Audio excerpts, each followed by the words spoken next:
Music's off. And we're going to go in 3, 2, 1, and. Perfect. Hi, this is Steve Gillmor, and this is the Gillmor Gang. Welcome to starting in the far reaches of Georgia. It's Brent Leary. Welcome, Brent. Far reaches, huh? Okay, I'll go with that. Welcome. Thank you. Happy birthday to Keith. Yay! HBD to you, Keith. Yeah, I got a great present, actually. Do you all know about my present? No. No. Tell us. Cristiano Ronaldo has gone back to Manchester United. Really? Oh. Just for you? For how much? He's out of contract, so it's a £25 million a season deal, which is for the world's best bargain. Player is a bargain. That's just a little bit more than Rachel Maddow's going to make per year. Ooh. Okay, so Frank What's Radice. your penalty kick? Frank Radice, welcome. I was going to say she doesn't score goals, but then I thought better of it. But now I said it. Frank Hi Radice, there. welcome. Hello, gangsters, and a happy birthday to you, Keith, and hello, everybody. It's great to be here. It's great to be alive. Welcome to Denis Pombriant. Hello. It's also great to be alive here in New England, although it's very muggy. And I think I might go turn on my fan as soon as this is done. Okay? Sure. Good. And that's, thanks to everybody who showed up, and especially, No, sorry, no. didn't realize. Thanks to Michael Markman. Welcome. How do you do? And happy birthday, Keith. Oh, wow. Look at that. Way. Good job. That is so Put it cool. in the chat. Yeah. That's Sweet. a sneak peek if I ever saw one. And he'll eat it for you too. Just, And just If you remember, could, if you you could call hand it it a sneak peek, it isn't one. over. I like didn't that. call it. I didn't call it. No, I know, And but then Frank who is said it? semi-doomed. Oh. Frank is semi-doomed. Well. semi. I'm a semi-doomer. Semi-doomer. I think I've stalled long enough. Welcome to the birthday boy, Keith Teare. It is a great pleasure to be here on this wonderful day. I was up at 4:30 this morning because my oldest son Dylan was going back to Syracuse and had a 7 a.m. flight. So it's already been a long birthday. You had to make sure he was on the plane, right? Exactly. One parent to another. What can we say? All right. So we got a lot to cover this week, but we'll start with something that we unwittingly covered a few weeks ago, which is the passing of Charlie Watts. Yeah. The great Charlie Watts. Yeah. I think it's interesting that, a lot of really, really fancy drummers have come out and talked about what Charlie Watts' main strength was. And to me, I've said this before, I think the drummer and the bass player is the heart of a band, and therefore the drummer is actually the aorta. And he was a rock. His style was not fancy. He wasn't John Bonham. He wasn't he was not a fancy drummer. He was just one of the most solid drummers I've ever heard in my life. And I heard the Rolling Stones live at least a half a dozen times. And, you couldn't take away from them the fact that they were like always in the groove, that not in that same sort of purdy groove that, that a James Brown band would have, but they set the rock and roll tone with him and Bill Wyman, no doubt. And when you say purdy groove, you're talking about Bernard Purdy, correct? I am, yeah. Who played a completely. Bernard Purdy was probably, I think, the top R&B drummer, and certainly one of the top session guys. Who was pretty fancy the way he played. He played in a real simple looking style, but what he played was really fancy. Charlie Watts did was he played a simple looking style that was actually simple yet solid. So, both in their own rights were giants, are giants in Purdy's case. But Charlie Watts is someone who will be missed. Watts and Wyman were like, they were just the guys who founded that genre. Well, I think that there was more connection between what the guy's name, the one who's Keith Richards, barely alive. Yeah, that guy. There's more of a connection between them, between Keith and Charlie than there was between Bill Wyman and Bill Wyman. Yeah, Charlie. Bill Wyman Charlie stated that he felt he would accentuate the feel that Charlie created. Well, you even posted, I think, the sort of the ultimate lines about the fact that they all played sort of like a millisecond different from each other. So when Charlie would play a tiny fraction of a beat before you would expect the beat, Keith would accentuate that on the other side, and that would meld into something that was a whole. And my sense was that hole was always filled by the bass player. In this case, it was Bill Wyman. But that we may be getting too deep into the woods. Brent, what do you think? Nice try. It's my show. So the comment about Bernard Purdie, I think, is interesting. For those of you who are Steely Dan fans, I'm one. The song "Deacon Blues" has the classic "Just Behind the Feel" snares of Bernard Purdie. So you can reference that for specifics. Sorry to interrupt you about your transition, Frank, but where were you trying to steer us? No, well, no, I it's funny that I'm glad you brought Bernard Purdie back. I mean, there was a song called "Tighten Up," which was a really important song back in the late '60s, and Bernard Purdie did a version of that song, which absolutely blew me away the first time I heard it. You can go and find it on YouTube. It's superb, and that's a great R&B song from back in the day. It's funny that in the UK, I love Steely Dan, and I was never a huge Stones follower. And the reason for it is in the UK, the Stones were what was called a greasers band. The greasers were the motorbike guys with the leather jackets. Steely Dan was a hippie band, and I was a hippie.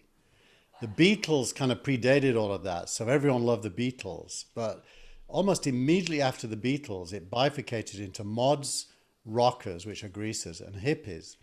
And you couldn't like a band that wasn't in your segment. It was really hard to like a band, and jazz was not even part of it. So Charlie, to my generation, Charlie was like this posh kid who knew good music, therefore not interesting. Well, and then of course he went on to put together a big band, Jazz Sounds, that played at Ronnie Scott's a number of times. And I think Michael posted something that I think made a lot of sense, and that was that everybody talked about the Beatles, but everyone listened to the Stones. Well, they listened to the Beatles at home quietly, but at parties, it was always the Stones. The thing about Charlie is that he didn't evolve into jazz. He started with jazz. Yeah. If you compare him to other drummers, he had an amazing ability to be a driving rock drummer and also a very subtle jazz drummer at the same time. In some ways, he reminds me of Connie Kay, who used to play drums for the Modern Jazz Quartet. If you just listen to a variety of Stones tracks and focus in on the drums, there's an amazing amount of subtlety going on in the way he uses his cymbals, the snares. It's not just a chunk, chunk, chunk beat. He's a brilliant musician. And one other thing about the big band that he led, unlike other drummer-led swing bands like Louis Bellson or Buddy Rich or Gene Krupa, Charlie Watts did not become the visual focus of that band. If you saw them play, he was kind of lost in the middle of the band with other percussionists, and he was there listening, driving, and digging the music that was going on. But he wasn't the star of the Charlie Watts big band. It was That's a good point. Your point about the Gene Krupa and those ilk, if you remember, when you would see a Gene Krupa band or one of those other drummers play, there would always be a drum break. And they would be on a riser, and they would have the spotlight on them. Yeah, their name was on the kick drum. It was them. Not with Charlie. He was an amazing driver that just didn't steal focus. Yeah, they had a great Ronnie Scotts did a great piece for him that aired on BBC just yesterday, I think it was, and a lot of the great musicians who play in Ronnie Scotts, which is probably it's the I don't know, I want to say it's the Blue Note in London. It is that ilk of jazz club.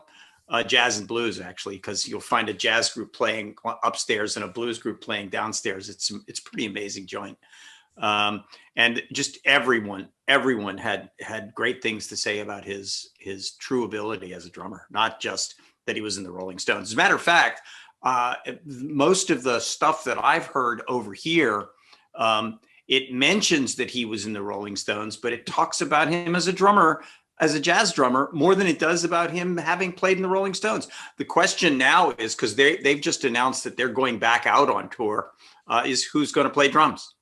I hadn't heard yet. We talked about that 3 weeks ago, and it's a guy named Steve Jordan, who was in the spin-off band that Keith Richards had, Expensive Winos or something to that effect.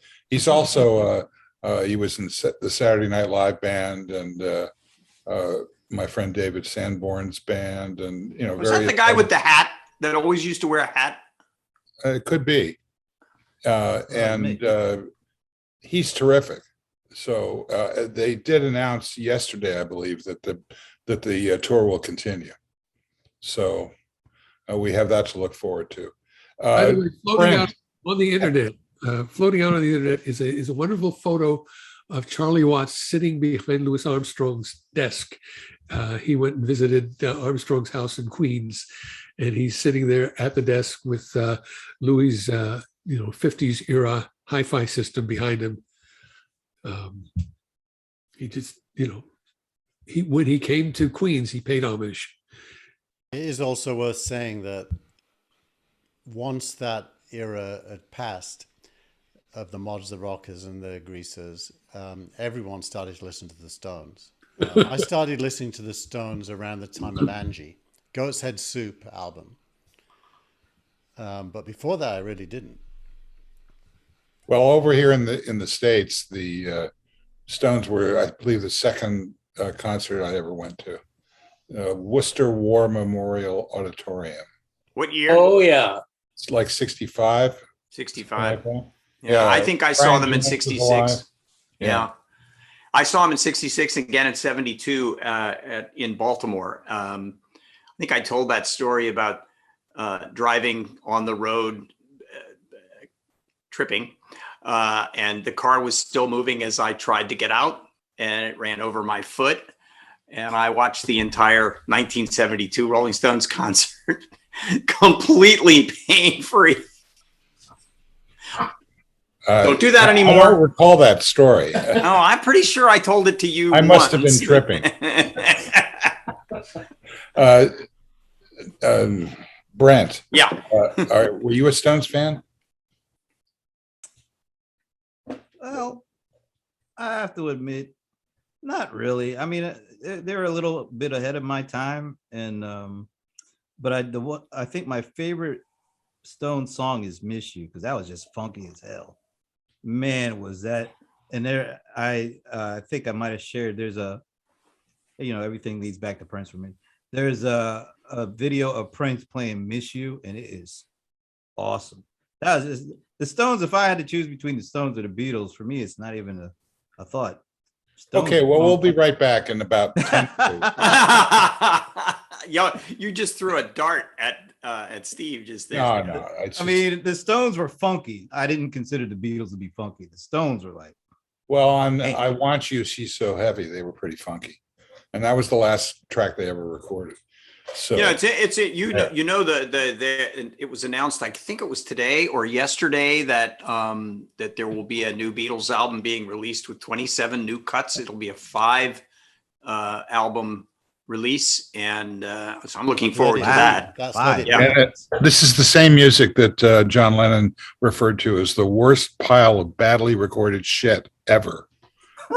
That's what he said. Yeah, it'll sell like hell, man. It'll go I was crazy. ready to say it's going to make his estate very happy. though. And interesting that we were talking about this yesterday. I was at the studio, or at least walking down the street from it. But I Abbey think Road. Brent Yeah. also, Brent, you also have to.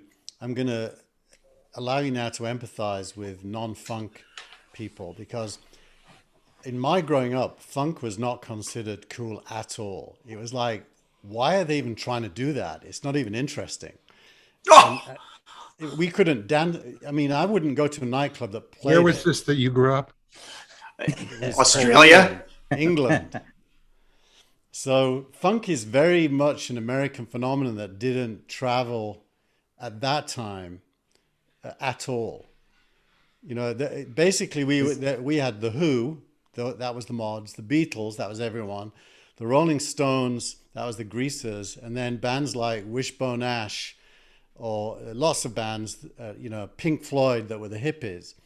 And Don't funk forget wasn't Faces. a Faces thing. was a band that did a really great combination of funk and rock. I thought they were terrific. Remember Jeff Beck and Rod Stewart together was pretty And amazing. The keyboard player in that band, Ian McLagan, was the keyboard player on "Miss You" that Brent is talking about.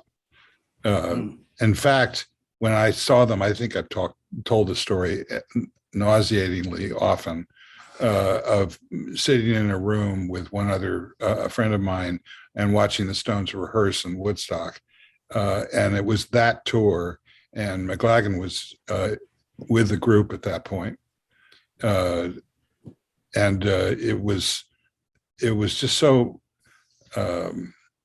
It was an extension of the group that I thought felt a lot like what happened with the Bee Gees and Saturday Night Fever, where it went into what appears to be a genre, but it transcended the genre.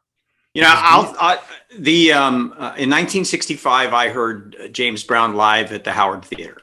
First time I ever went to the Howard Theater. First time I ever saw James Brown, and his drummer did a thing it was called the backbeat. It was a different way of playing the drums. It wasn't just a typical 4/4. It was the first time I'd ever heard a really complicated backbeat drum part. There's actually a song that came out after I heard James Brown's band do it, which was called Backbeat, which was based on that exact drum part. Became central to funk from that point on, still to this day. And it was something that I'd never heard that sound before. I might be wrong, but I didn't realize. And I think that Jimi Hendrix was playing lead guitar with James Brown in '65. He may have been the guitar player. I do recall a guy playing left-handed Stratocaster with a Showman with a giant 15-inch speaker in it, because you could tell it had this huge aluminum coil that you could see in the balcony. It may well have been him, but I'd never heard music like that before. And from that day on, every band that I had tried to play James Brown music. Now, I was the lead singer back in '66, trying to sing like James Brown. Mostly it sounded like a little girl screaming. The Bee Gees, I heard- the Bee Gees were from Sheffield, Steve. Sheffield was like Steel City. And Joe Cocker was from Sheffield as well. There's funk. If you look at Sheffield sound, Manchester sound, and Liverpool sound, there's this phenomenon called Yorkshire Cowboys, and Sheffield's in Yorkshire.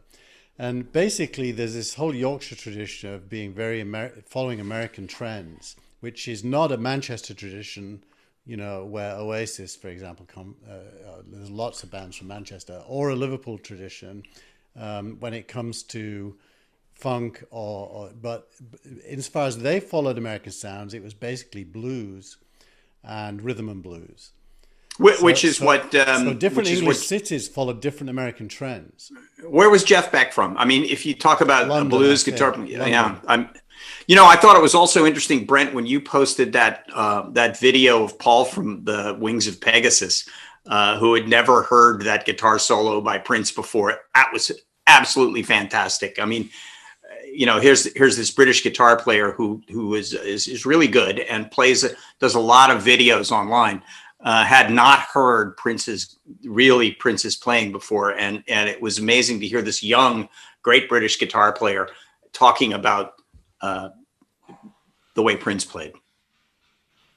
Prince brought it all to life for me, but so did I don't actually know the genealogy, but as I got older, I started loving Michael Jackson and Prince, which in my mind kind of belonged in the same universe, but probably don't. Boy, you could do a whole show on that because there's a lot of camps. You're either on one or the other. There isn't a lot of folks that say they could appreciate both and at the same level. I mean, to this day, you can get into a fight.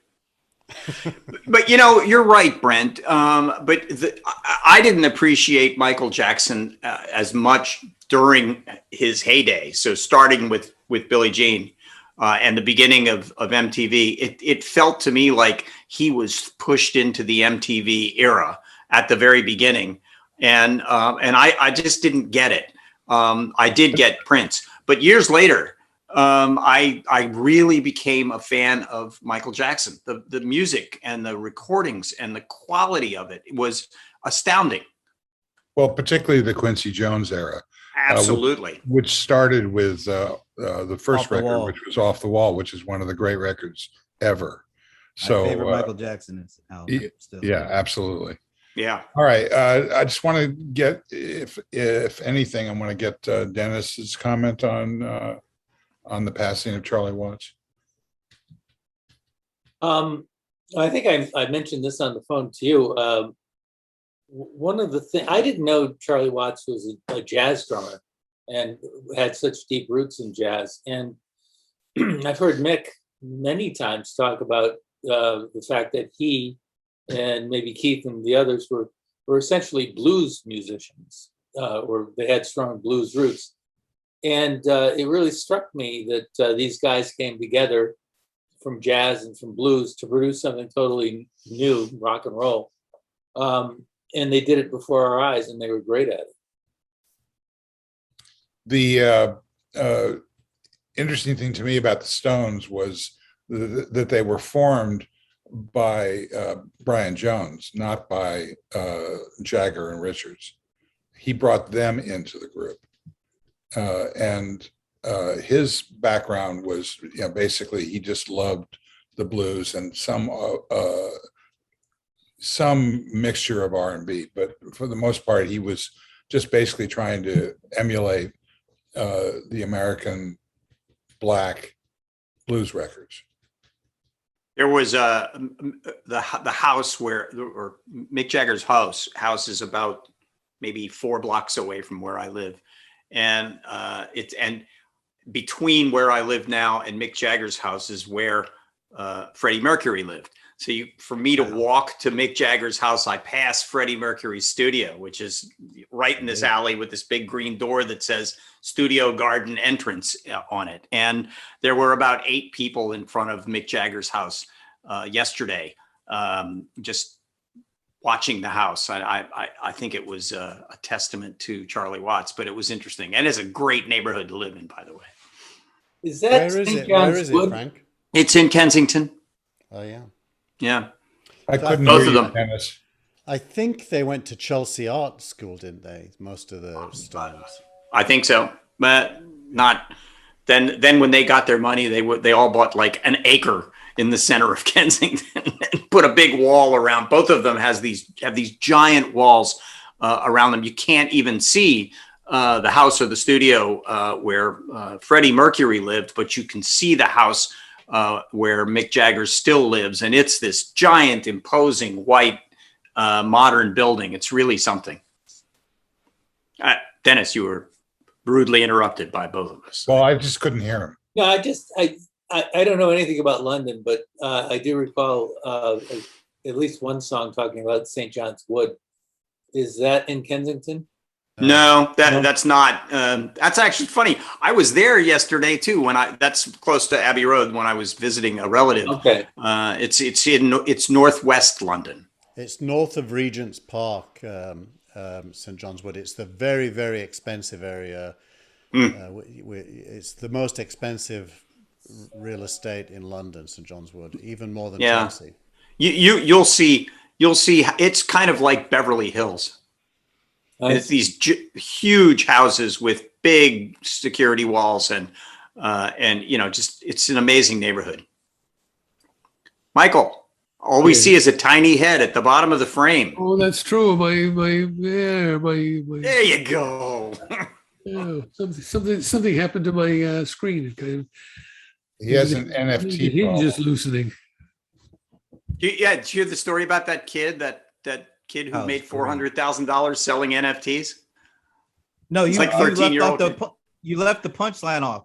It's not just selling NFTs. It was selling NFTs to dummies, idiots. That's the best part of that whole thing. There's a lot of idiots in America these days. America. I'm sorry I pointed my finger at America. I don't feel like an American anymore. You talk like one.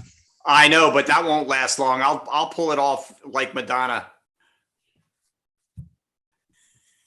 If you don't know what that means, when she married Guy Ritchie, she started to get an English accent. It was just horrible. You got to remember that. You don't remember that? There was a whole Twitter thread this week that Paul Graham started. Paul Graham being the founder of Y Combinator, who now lives back in the UK. I think one of his parents was British. And he did this tweet and he said, being back in the UK, I realized that in order to get into a work conversation, you have to spend half an hour talking about other stuff to people. Otherwise, they think you're rude. And somebody else replied, in the Valley, they think it's rude if you don't start talking about business right away. Why are you wasting their time with life? Hey, by the way, there's a comment from Vince Mans. I don't know. Vince Manzi. Yes. He's a powerful television executive in the American field of television executive-dom. Okay, cool. Well, welcome, Vince, and thanks for the comment, which says, D. Snyder lives in my building. Does that count? Absolutely. Vince lives. Who's D. Snyder? Yeah. Oh, come on. No, seriously, I don't know. I know that he's Come on, feel the noise, girls, rock your boys. Get wild. Not familiar with it. What's the name of that group? Twisted Sister.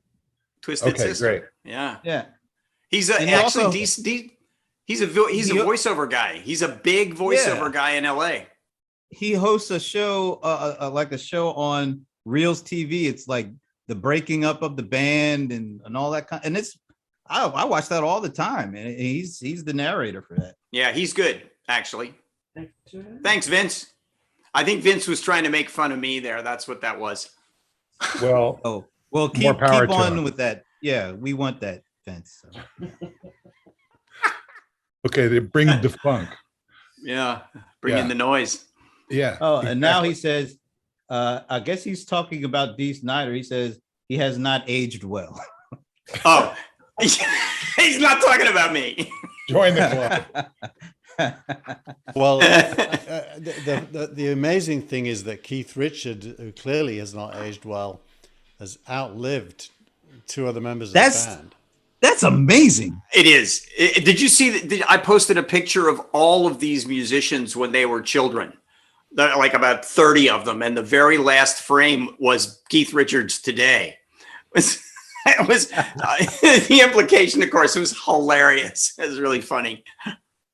I am amazed that he's made it. We all are. Those Those of us crickets. who, That was an awkward pause there. That was. I was going to say crickets, but Did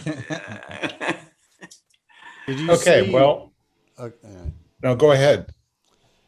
I had a memory that I've kind of lost. But recently, some band sold their entire catalog from Columbia bought their entire catalog. Who was that? It just happened two or 3 days Just ago. happened, yeah. Yeah, and I remember. I don't think it was Columbia. I think it was Universal. Oh, was it? But but I can't remember. It was yet another one. I was going to post that, but it felt like, it's just everybody seems to be doing it that hit that age, and that age kind of. It wasn't Oasis, was it? No, it was an older band. And I don't remember who it was, but now you're gonna. By the end of the show, maybe I'll remember. One of us will. I don't know. Yeah. Anyway, we can just wait for Michael to find it. Yeah, Michael's looking for it right now. You can tell. Yeah, you can tell. Everybody's got it. Everybody's sold. Yeah, I mean, there's so many bands have sold. But speaking of everybody selling, what did you think of Paul Simon in Central Park? Didn't see it. Now that's crickets. Well, what happened was he was going to be playing at the I Love New York concert on CNN, and it was rained out by it was a brilliant metaphor. It was a brilliant metaphor. New York coming back, celebrating the end of the pandemic with a concert with Paul Simon, Bruce Springsteen, and Billy Joel, Storm, and a lot of Billy newer, Joel younger. was not announced. Was he supposed to be there? He was. But remember that Diana Ross performing in Central Park back in, I guess it was the 70s when it was raining, and she stood out there and took the rain. And I kept saying, I've shocked myself on a microphone with spit. You had to be there, I guess. So I wasn't. I watched it. I watched it, Steve, because you told me about it. Yeah, Steve called me to ask how to get YouTube to record it, and I became aware of it. So I started watching it, and at some point, Barry Manilow came on, who is older than Charlie. Looking young, like his skin was like this. He looked like a snake. He looked like a snake, and I thought, who booked the acts for this thing? This. I don't know. It was Clive Davis. It was Clive Davis. Yeah, he was Clive Davis. Yeah. But there were a number of younger artists who were supposed to perform later. I think the very last person that performed before they called it was Andrea Bocelli. Yeah. No, he was earlier. He was earlier. Yeah. Well, everybody who performed was earlier because it stopped right in the second song of that guy that you were talking about. Barry Manilow. It stopped there. That guy. Never acquired a taste for that. I don't understand. If he would have got struck by lightning, dust would have gone to dust. The Fanilas would have bowed down. All right, so I'm going to make an awkward switch here to an interesting comment that Mark Benioff made on CNBC, where he said that he and Salesforce has been surprised by how employees really don't want to go back to the office. Really? He was. Yeah, I saw that. He was surprised because they remain. In fact, they feel that they're more productive, and so do the companies that are supporting this trend. That they're more productive working from home or from an environment that they control. It's kind of like a shift from. Well, I'm not sure what it used to be, but to a kind of an independent contractor relationship between companies and their employees. Anybody have any thoughts about that? Well, I'm not surprised people resist change. If you spend months learning how to be productive in your home environment, and you're in a groove, you don't want to get out of that groove. That was interesting. I'm sorry. Go ahead. I was just going to say a lot depends on what the meaning of home is. I can remember times in my life where working from home would have been a nightmare, because of all the distractions, and other times like now, where I love working from home, and you know. What your home situation is going to dictate that, and the office sometimes is a great place to go, sometimes it isn't. So I think there's kind of enduring benefits of not having to go to the office. Like my wife has an hour long, at least an hour long commute in both directions, hour and a half really. So that's 3 hours a day that doesn't get wasted and she is way more productive. And wouldn't want to go back to the office. I've worked from home for years now, and wouldn't want to work in an office. But I can imagine young people with young families. The office is a place that you need to go to so you can focus. So, but I think he's right to acknowledge it, and it's a brave acknowledgement given, Salesforce made a huge investment in buildings. And I was talking to one of my CEOs the other day about the center of gravity in an organization changing from buildings to people, and what the implications of that are for people like SAP and Oracle, who have all this enterprise resource software and the soft HR related software, when the new problem is going to be getting stuff done with distributed teams. The software you're going to need to keep cadence and a check and presence and be aware of someone's situation is completely different to the software that was built up until now. So it feels like there's a huge opportunity in what you could think of as people-centric software. Dennis? Well, I've been following this for a long time, and I have to say that I'm kind of surprised to hear Benioff say what he said, simply because he's been working to deliver a large suite of applications that do pretty much what some of the things that Keith is talking about. I've been skeptical simply because I thought people like Benioff, companies like Salesforce have been pushing really hard on the idea of work from home after the pandemic. I think didn't have any data to go by, and they were, I think, communicating wishful thinking. But the more I look, I saw some research from Pew, I saw some research from McKinsey, and they're all pointing in the same direction, the direction of, we like working from home. We don't like the commute. We're happy to not drive an hour or more each way each day. So I think there could be something happening here. Now, the real question, there are two questions that come up. One is, and we've talked about this before, what happens to all that commercial real estate in the cities? And a more interesting question to me is, how does this affect where people live? And will this lead to more people living further from cities and perhaps reinvigorating some of the towns that lost industries over the last few decades to foreign competition? And will this be a way to rejuvenate America?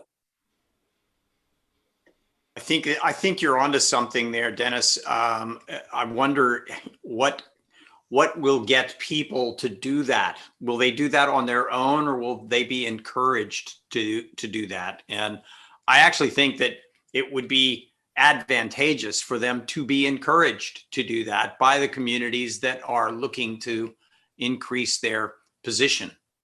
So, Paul Krugman has a newsletter today that talks about density in cities, and he makes the comparison between New York, where he lives, and San Francisco, and he points out that New York is far more densely populated, and he blames Californians, especially people in the Bay Area, for not wanting multifamily housing in their neighborhoods, which results in relatively inefficient land use and not very dense population. But the thing that he completely ignored, which I found just incredible, is the seismic underpinnings of the Bay Area and California, and how, I've seen pictures of Market Street from the 1906 earthquake, and it's like nothing but a bunch of rubble and the ferry building, and I believe there's a fault line right down Market Street just by Coinciding.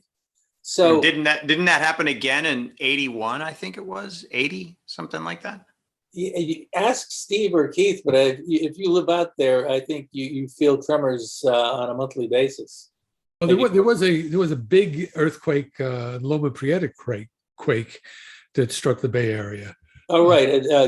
Candlestick Park area? Yeah. Well, Yeah. most people. Well, they were on television at the wasn't time. quite there, but World Series. most people are aware of it because it happened at a World Series game. So they were watching Candlestick Park, but that's not where the earthquake happened. Well, there was a fair amount of loss of buildings and a big stretch of highway, and even a plate from the Bay Bridge fell out. Yeah, there was that famous picture of the Bay Bridge with the cars that had been squished under it. It was pretty devastating earthquake, as I recall. I mean, it was So nothing my like. only point. My only point would be if we were to rejigger population in the country and make it less dense, and it would not be a bad thing. But it wouldn't be in San Francisco or Los Angeles. There's a related question to the question of commercial real estate, and that has to do with retail real estate, because so many stores have gone out and fewer stores have come back. So when you talk about regional centers being revived, if there's no downtown, if there's no shopping area, there's really no point to having a regional center. Well, there's entertainment, including restaurants. Yeah, if entertainment comes back, though, I mean, there's an awful lot of stories circulating right now that those, and I've spoken to a number of my friends in the entertainment business that are concerned about, what's happening with this, with the Delta variant and with these anti-vaxxers and the possible mandates of for all of these venues if you don't have both vaccines or both shots. There's some concern in the entertainment industry for sure. Everyone looking forward to fall openings on Broadway's nightclubs, movie theaters, suddenly had to pause. The audience suddenly became a little bit concerned. I don't know if I want to go to the club anymore. Yeah, but it's going to what you were saying, Dennis. I mentioned this the last time I was in New York, and I just got back again after having spent a long time there, as you all know. So many stores on Broadway or on Columbus Avenue or on Fifth Avenue or on Madison Avenue are closed and never reopened, and they've turned many of them into like pop-up art galleries and things like that. But there's just so much real estate, and then there's this. You mentioned about the large investments in big buildings. Now, there may be another reason why CBS Viacom has sold BlackRock, even though they're going to be leasing some of it back. But they're also putting their entire facility on 57th Street, which is a huge production facility on the block. So, you might make an assumption that is a precursor to a sale. On the other hand, it also will sink a huge amount of cash back into the company. I think it's a sale, and I think it's Comcast. But isn't there a big studio being built in England? Well, that's with for CBS Viacom. No, I don't. Just Comcast. There's a number of big studios being built in England, which is I think is interesting. So what's the logic of that? Well, Amazon is investing. I mean, the streamers are now big producers. Yeah. So Amazon is investing in production facilities in the UK, everything is in a swirl. Yeah, look, Michael, I think that, and I think this happens a lot. A lot of these announcements get made that this is going to happen and that's going to happen, and then it doesn't happen. I've seen that happen and then not happen a number of times. And I would not be surprised if, look, UK's got a couple of really great big studios in and around London. Pinewood, for example, is one of the great facilities. And, and there's another one also out near the airport. I just don't know that there's enough stuff that's going to support another big studio. And I haven't seen any other stories beyond, hey, we're going to build this facility, that anything is happening. You know what they specialize in there? If you think about Lucasfilm, they did a lot of the special effects there in London. If you look at the skill base, which is centered around Soho, funnily enough, if you walk around Soho and look for production companies like and music, they're everywhere. Yeah. And then out towards Heathrow, there's all the studios that are now very, very high tech. So I think London's got a talent base, and it's a lot cheaper than Hollywood to get the same stuff done. So I don't think it's to do with the expansion of the industry as much as stealing business. Yeah. I did Well, notice that there's also a very aggressive tax program encouraging production in the UK.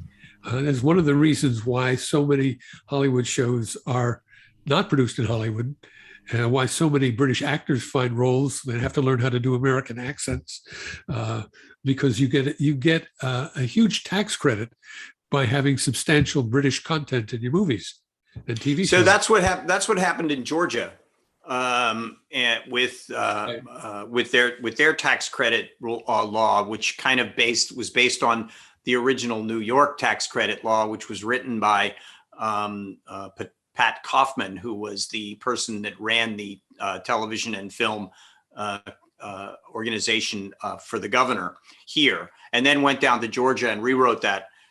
So that created a situation where, Tyler Perry built his giant studio, then sold his studio to the Aru brothers, and then built another big studio, and then on and on and on. But Georgia is a place in America that's also trying to steal some of that Hollywood business. Well, I agree with everything that you guys are saying, except for the comment about there not being enough of a room for another big studio. My bet is the streaming community is going to have a major build out, and that there may be some consolidation once that's completed, where the cost of converting into a COVID responsive environment is going to be borne by these new studios, and then acquiring the older ones and then retrofitting them. So I think it's likely that that's going to be a very successful thing. Production Techniques being what they are and having moved as far forward as they have, take a look at what they did on The Mandalorian, for example. It didn't necessarily, which created these amazing 3D background scapes that actually moved with the camera, as opposed to a green screen, which didn't move or couldn't move with the camera. Those kinds of facilities, are being sort of retrofitted. That's what's happening right now. If somebody wants to build new facilities, I kind of feel like there's a lot of facilities out there that are easily retrofitted. Okay, what do I know? Well, no, either you're right or you're not. Yeah, ask Vince what he thinks. Although Teddington, I got pitched buying a condo in Teddington last week in the Sunday Times from London, and when I looked into it, it was the former Teddington Studios knocked down, and they built condos on it. So it's going in both directions. Yeah. Okay, so I've got a couple of wild cards here. One would be Keith sort of got lost in a Twitter Spaces experience, and it kind of brought up in a conversation that Keith and I had the whole issue of paywalls and how they're starting to become, I think, really obstructive. And I also think that text is now starting to fight video and audio for real estate. And I think that's going to create some problems and opportunities. So one of the stories that he posted in the Gillmor Gang Telegram feed, the address of which is t.me/Gillmor Gang. thank you, was a story about Forbes going public. The SPAC. Correct. And this juxtaposed with something that Keith said to me. I'm not sure what parts of it were public, so I'm going to let him to say it again, or if he feels like it. What do you think is going on with SPACs right now, Keith? Well, I know what's going on with SPACs because I've spent the last 9 months being in the middle of one with one of my companies. SPACs basically ran out of steam roughly in March of this year, but the publicity kept going as if everything was normal. But actually, if you look, very few SPACs have completed the journey to becoming public companies. Can you give a quick thumbnail of what the SPACs are all about, just so that people understand? Yeah, so a SPAC is where a bunch of people go and raise money, like a venture fund, $200-300 million. They then list the entity with the money as a public corporation, but it doesn't do anything. It's just sitting there with money. And then they go, and it's called a special purpose acquisition company. That's what SPAC stands for. Then they go and find a merger entity to target, where they can own a certain percentage of that entity by merging with it, and the entity gets to use the cash that's sitting in the SPAC. Instead of doing an IPO and raising cash that way, they merge with a SPAC. And at the end of the day, you have a company that's public with an equity table of owners that includes the SPAC people as roughly 20% owners of the entity. And then what normally happens is immediately prior to that SPAC merger happening, they raise what's called a PIPE, a private investment in a public entity, which is adding to the 300 million that's in the SPAC, maybe another 500 million, so that the resulting entity has got plenty of cash on its balance sheet. What happened is since April, those pipes have not been happening. The private equity markets who normally would invest in them stopped. And so there were all these SPACs with 200 or 300 million. Nobody wanted to do pipes. And so the company merger couldn't take place because there wouldn't be enough capital to run it afterwards. So a lot of SPACs have stalled. Okay, so that was about 30% more complicated than I was looking for. But isn't a SPAC? Can I ask a question? Isn't a SPAC a way to go public if you can't get an IPO?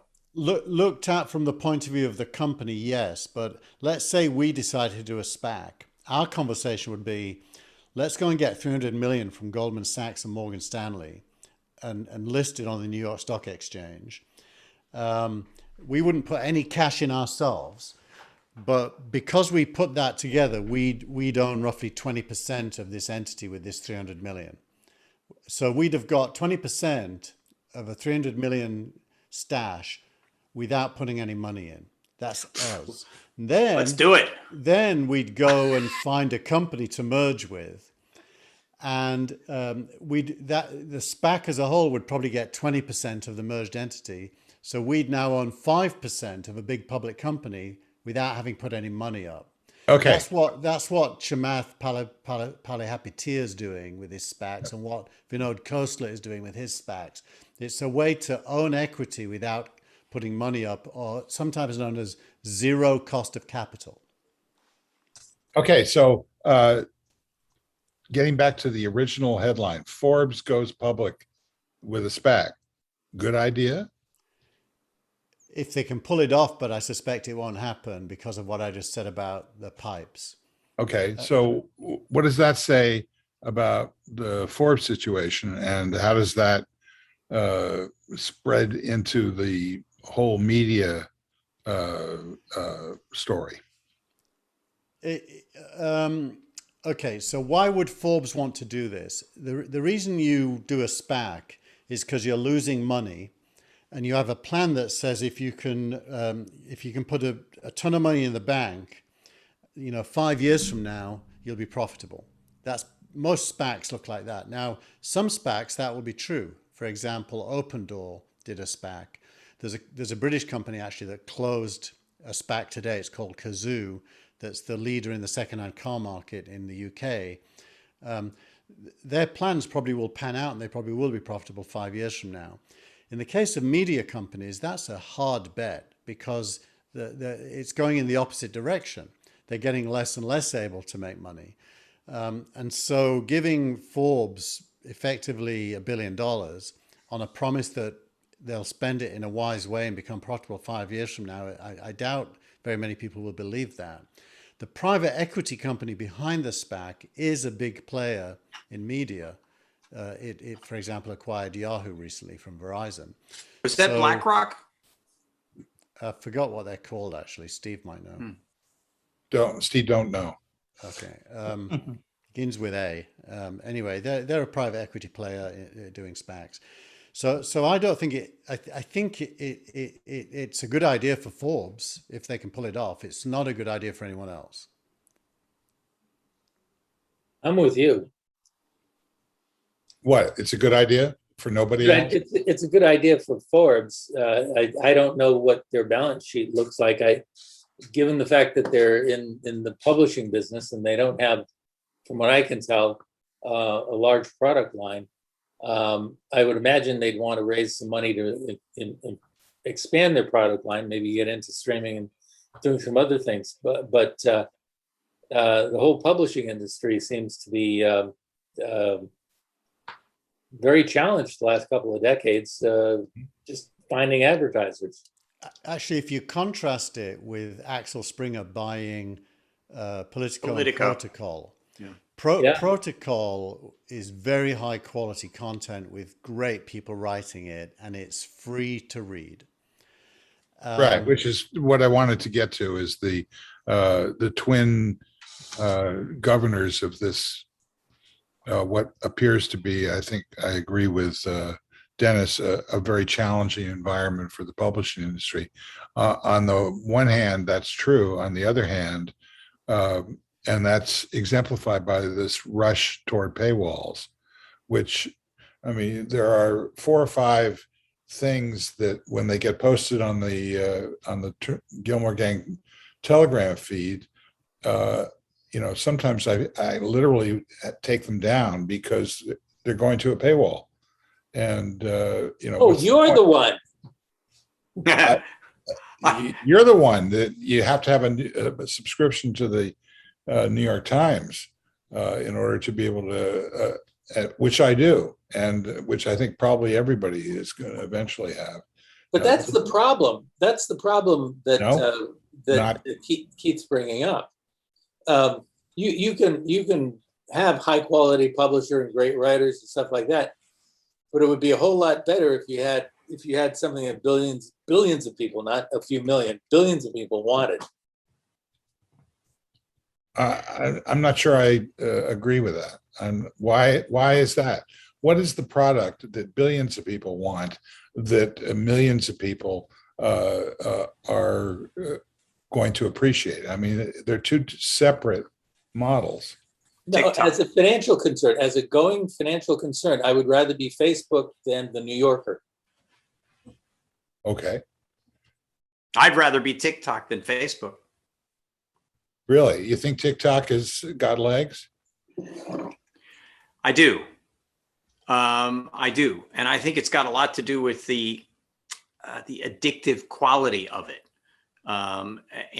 We went there last week. Yeah, so I know, but quality. but there was I think I read a report that said that TikTok was talking about creating a paywall, which I find interesting. Why would they do that?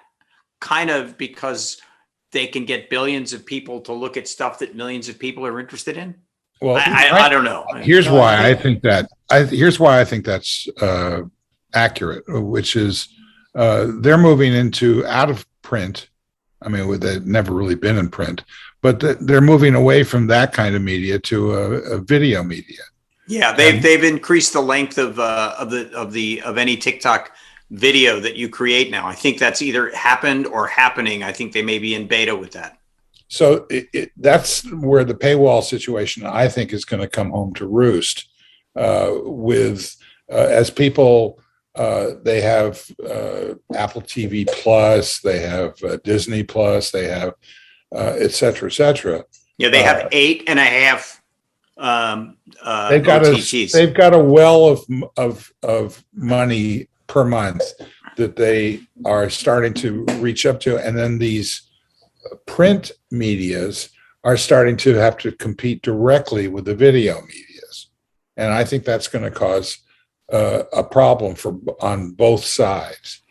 Hearst, the Hearst Corporation made a big move towards getting into video. I don't know how successful that's been. Maybe one of you guys knows more about it than I do, but I actually knew someone that went to work for them as a producer, and they seem to have just disappeared. And I just don't know. To me, it all comes down to content and distribution. So if you look at what happened to Vice, where they laid people off this week, Vice actually had great content, but terrible distribution. They were really old-fashioned in terms of their distribution model through cable and satellite. A bit like Al Gore's channel, Current was back in the day. Yeah. Now you contrast that with another bad example is Cheddar. Cheddar had all this money, and its distribution model was also cable and satellite, and looked promising for a while, but now is off the boil. Whereas you've got Protocol, which is 100% internet distribution and great content. Then you've got Forbes, which, by the way, is crappy content. It's Forbes has become the place where anyone can write and publish under the Forbes logo. When I was doing a lot of crypto stuff, I got these pitches from people saying, hey, we can write an article about you in Forbes, when anyone can write an article in Forbes. It's become a marketing canvas for anyone. Hey, not me. Right. Well, put it this way, the brand does no longer carry any credibility for quality. That isn't to say there isn't quality there, but there's a lot of stuff that isn't quality there as well. It's a club that anyone can join. It's a club that anyone can join. So I think what it all ends up coming back to is talent and content with the right distribution. And the right distribution is not going to be cable, satellite, print media, or any of the above. It's going to be newsletters, streaming, audio like Spaces, Ezra Klein is a great example of somebody who's navigating between the old and the new. I think he's actually quite awesome right now. Kara Swisher is awesome right now at figuring this all out. There's a few people who, I hope we're part of Rachel that. Maddow is Interestingly, both Klein and Swisher moved to the New York Times, which is also moving online. But they're kind of navigating. also moved to Twitter Spaces, which is everywhere. Very, very effective. She's here, she's there, she's every fucking where. I think we need to keep an eye on what CNN Plus is going to be doing. They have to hire some 400 employees. I know the guy that's actually in charge of that hiring process. They have to hire 400 new employees to create something new in the space that we're talking about, because they can't put CNN on the stream exactly as CNN exists without breaking deals that they've made with their local distribution partners. So they have to make something brand new. So Frank, I have inside knowledge there. Steve will remember this, but probably 10 years ago now, I had this idea of doing a CNN for the internet called now.tv. And I talked to Steve a lot about it at the time. And Andrew Keene got me talking to CNN about partnering, and we needed $20 million to pull it off for a pure over-the-top news play, 24/7, global, blah, blah. And we talked to CNN, and you're entirely right. By the way, this was 10 years ago, so these must be long contracts they're locked into. They could not do anything on the internet because it would break their cable and satellite distribution agreements. Literally nothing. Yeah, which is the same, exactly the same today. And that's, now and that's why, for example, like Casey Hunt, I think that's her last name, Casey DC, who was did this really early morning show called Way Too Early on MSNBC. She's great. She was a reporter on the Hill.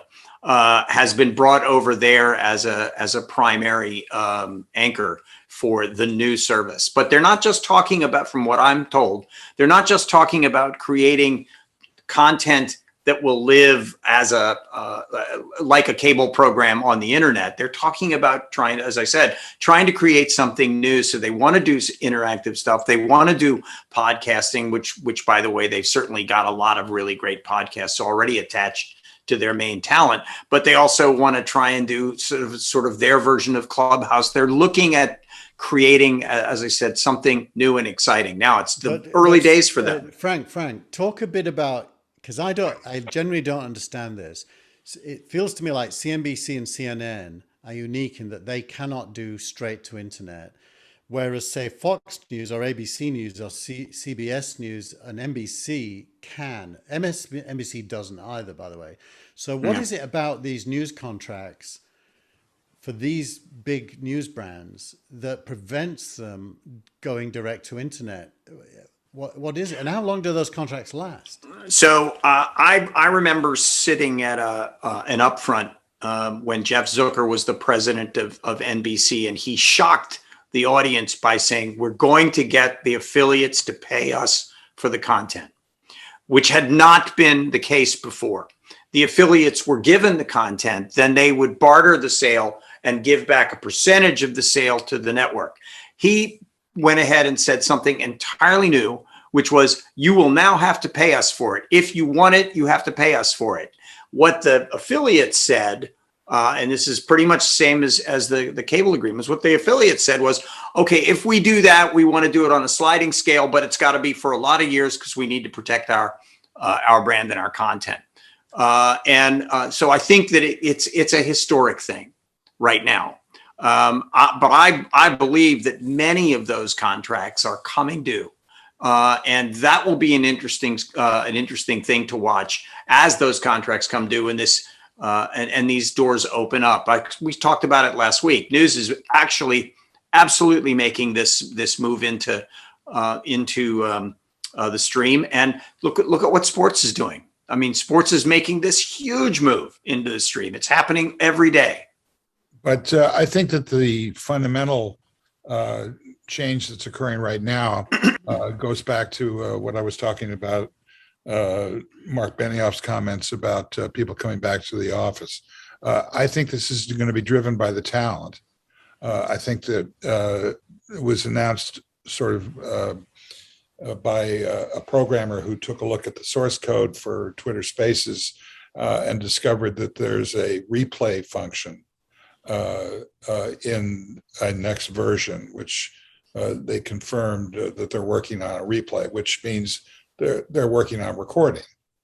I've been saying for some month now that this has to happen to break open this audio market, and also not parenthetically connected up to podcasting. There are companies like Spotify that are going to be in big trouble if they don't get some talent on board. And you saw with Joe Rogan. Joe Rogan just had a right, and you saw with Rachel Maddow that she basically played this reboot into a much better contract at MSNBC. She didn't go to CNN. She stayed where she is, and she basically came up with a strategy which will turn her show from a daily show over a period of time into a weekly show, and then bring in all these other media to be able to deal with the time issue in terms of contracts that you're talking about. Yeah, So, she's also creating the Rachel Maddow Media Company. Basically, part of what the deal That's was my that point. yeah, That's my point. It's like in Hollywood after the 40s when the agencies took over as a middle layer to deal with the advent of television. That's what we're seeing here, only it's called streaming this time. yeah. I know Brent's got to jump in in 5 minutes. Any comments or tangents you want to go on? Tangents. Well, there's one thing maybe that was interesting I saw this week. How HBO looks like HBO Max is pulling out of Amazon channels and seemingly not worried about losing the 5 million subscribers they have, because they rather have less subscribers through that channel rather than have more folks directly coming to them where they have all control of the relationship. I thought that was pretty interesting. They want the data, the first party data. Is that what this is about? They want it all. Apparently, like when you buy or when you create a channel for Amazon Video or Amazon Prime Video, you have to share, I guess, the cut, and I guess Amazon controls the actual customer data or the customer information. Mm-hmm. So, whereas if you create your own app, you get to own the customer information, and you get, you still have to share a cut, I guess. That seems to tie in a little. That seems to tie in a little bit with Apple's concession regarding the App Store. The marketplace stuff. Yeah. Tell us. Well, they don't want to get broken up. That's why Apple's doing that. It sounds like the music business. Yeah, but what can you explain what it is that Apple is talking about? I don't have it right in front of me, but I think the crux of it is that Epic and whoever else has been trying to sue the pants off of Apple, because you can't get away from Apple and their rules and their cut if you want to have a presence in the marketplace. And when there's only like 2 marketplaces that count for apps, you got Android and Apple, and those 2 companies really hold, is there any other way of looking at it, as a monopoly, and control so much of that whole market. And people are suing them, and Epic is the games dude. What are they, the Fortnite folks? Yeah, they're like, they've been doing battle with Apple forever, and I think they're starting to get traction, and a lot of government folks are saying, well, why do we let these 2 companies basically have total control over this whole massive marketplace industry?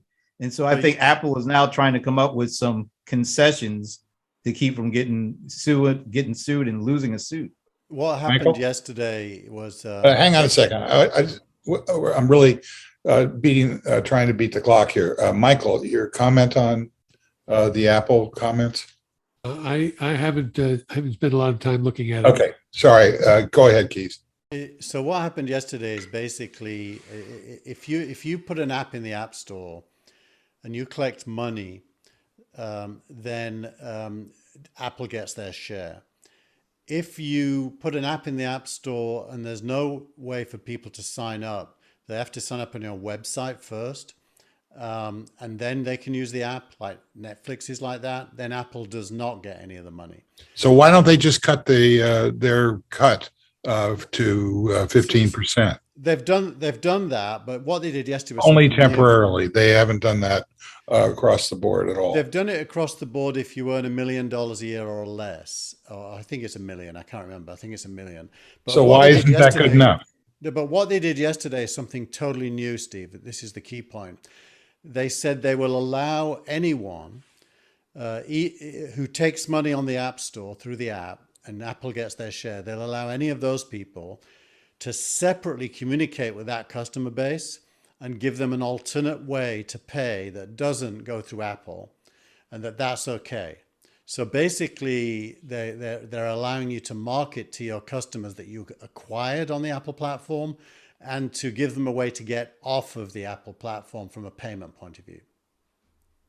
And Okay. the whole thing around that is that's their way of trying to stay away from losing a big suit. But they're dictating the terms still. Whereas, the other argument is, why should these two companies dictate the terms of this huge industry where billions of dollars are at stake? I see it the other way. I say, why should Epic freeload on Apple's investment in iOS or Google's in Android by thinking they can take a ride and not pay the store? Well, I see both perspectives, but why the hell is Apple doing what they're doing unless they're They don't want trying to get to sued. Yeah, they don't I want to think- lose big. I think it's a mistake. They've made two mistakes recently, both of which indicate weakness. I think one in the face of government with the child porn spying stuff, and this one in relationship to both government and partners in the taking money from their investment. In both cases, I think they're caving to. I think that Is they're Tim Apple doing. in trouble? I think in both cases, they're trying to disrupt themselves before they're disrupted by others. Probably. Exactly. Yeah. It's better to disrupt yourself and feel like you have some power over it than have no power and get crushed. Anyway, Right. on that cheery note, I gotta go. Thanks, Have a Brent. good Come in. weekend. Next time. Thank you, Brent. And Bye-bye. enjoy the rest of your birthday, Keith. Thank you. Buy some tech or something. Send me some suggestions. All right, see you guys. All right.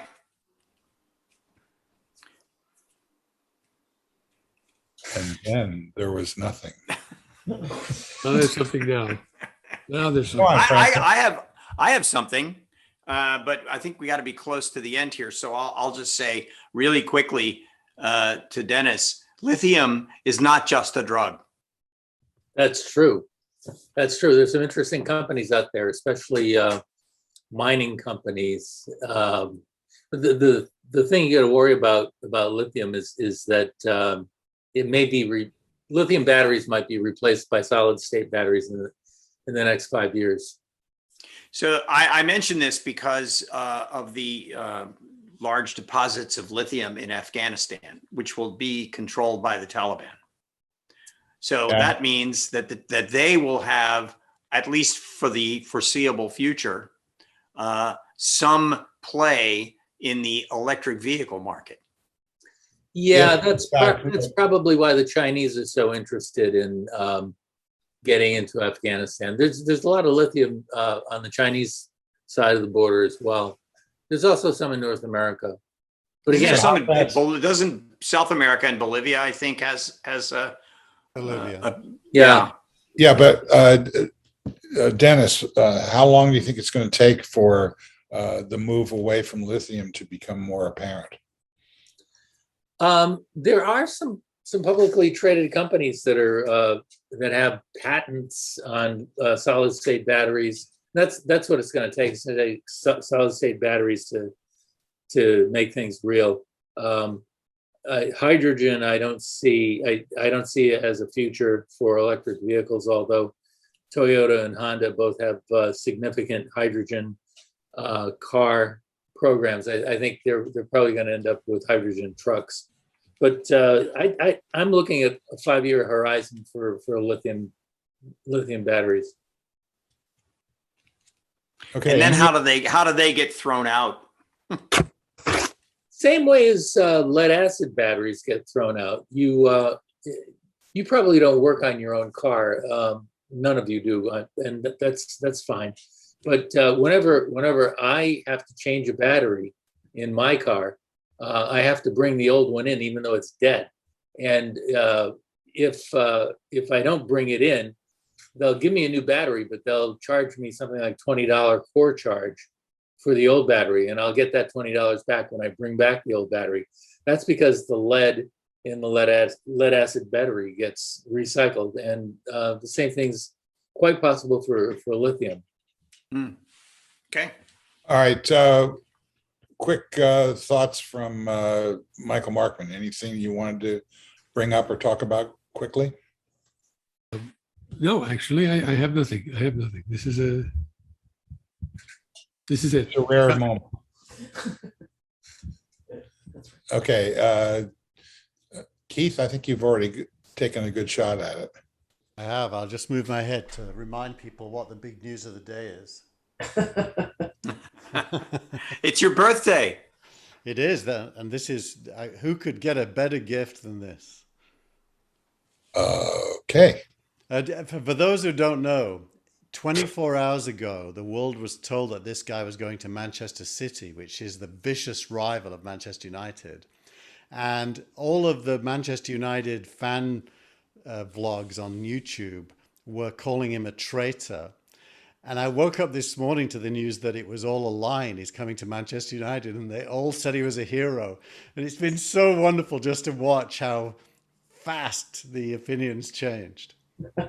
I just want you to know I am available to go to a Man U game with you again. If you Nice. so, you just let me know. I'll be there.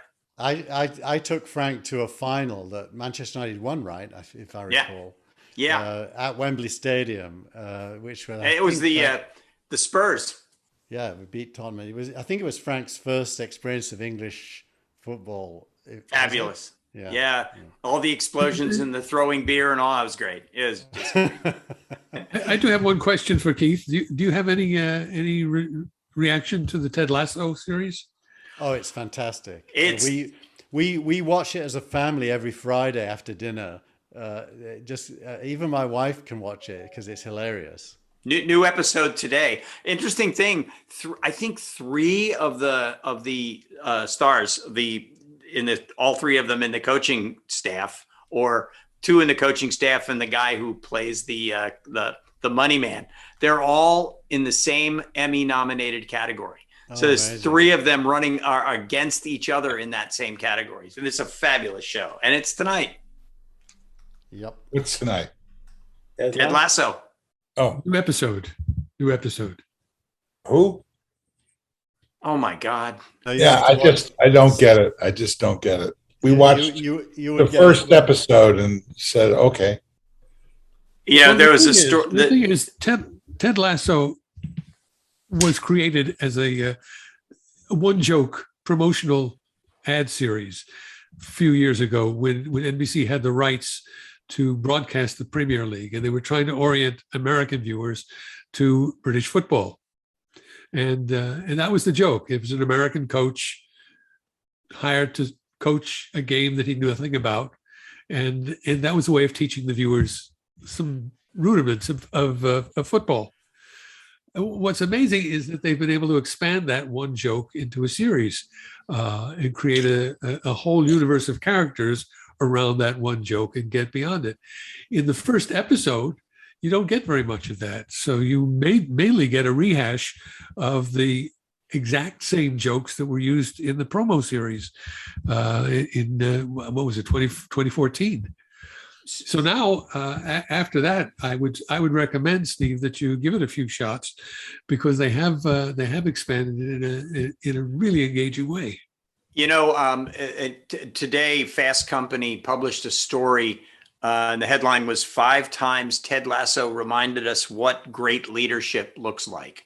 And every time I watch that show, I'm astounded by the simplicity of his leadership, and how, at least, you know, as well written as it is, the simplicity of his leadership and how it creates a situation that gets resolved.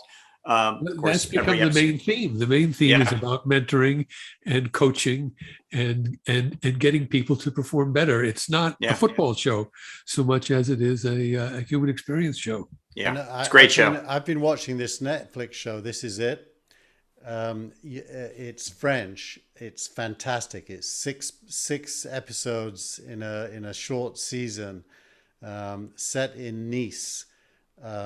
And it's a kind of a thriller. It's very, very good. Gone for Good on Netflix. Okay, I'm there. Oh, it's Harlan Coben? It's based on a book by I don't know who Harlan Coben is, so you'd have to. He's a tell me. British writer. Oh yeah, so it's based on that book. I won't spoil it, but it's just trust me, it's really good. 6 episodes.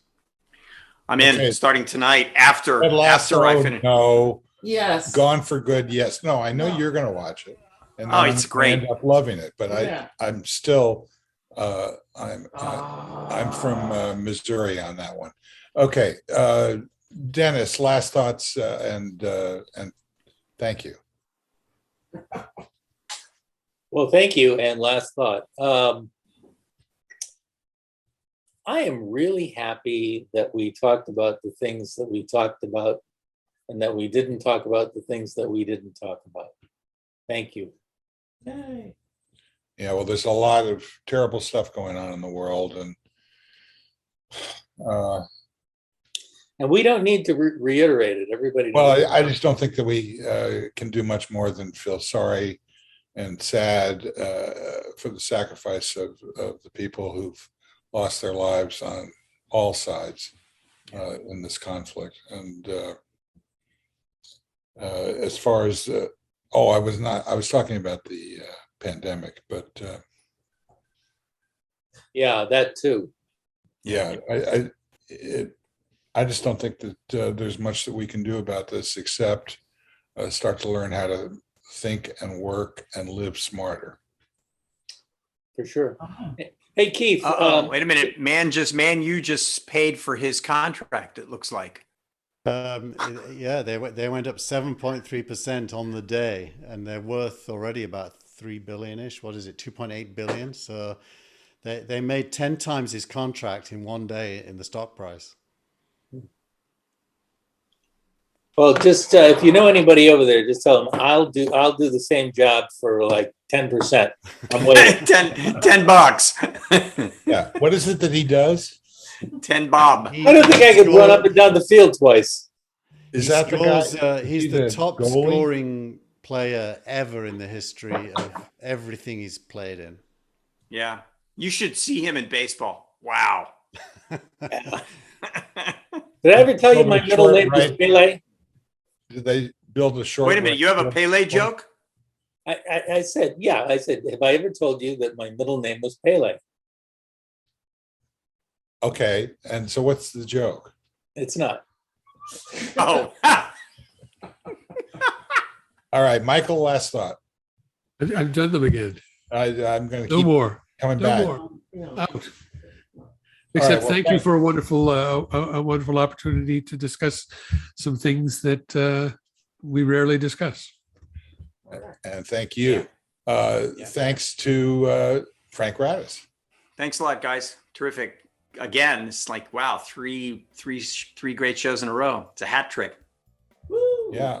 And now we're going to have to figure out the hat trick of releasing them. Not my job. Good luck with that. Yeah, I'm going to need it. Thanks to Keith Teare. Thank you. It's been fun. And happy birthday again, Keith. Birthday Thanks, boy. Tina. Thanks, guys. Sweet. Thanks to Brent Leary. And can we have the producer and director on screen so I can thank her? Boom. Boo! Thanks to our producer and Pelosi director, clap. Tina Chase Gillmor. Yay, nice show, guys. Thank you. Thanks to everybody who showed up, and especially those who didn't. We'll see you again next time. Bye-bye. Bye-bye. Chow mein. Frank, what time is it over there? It is 7.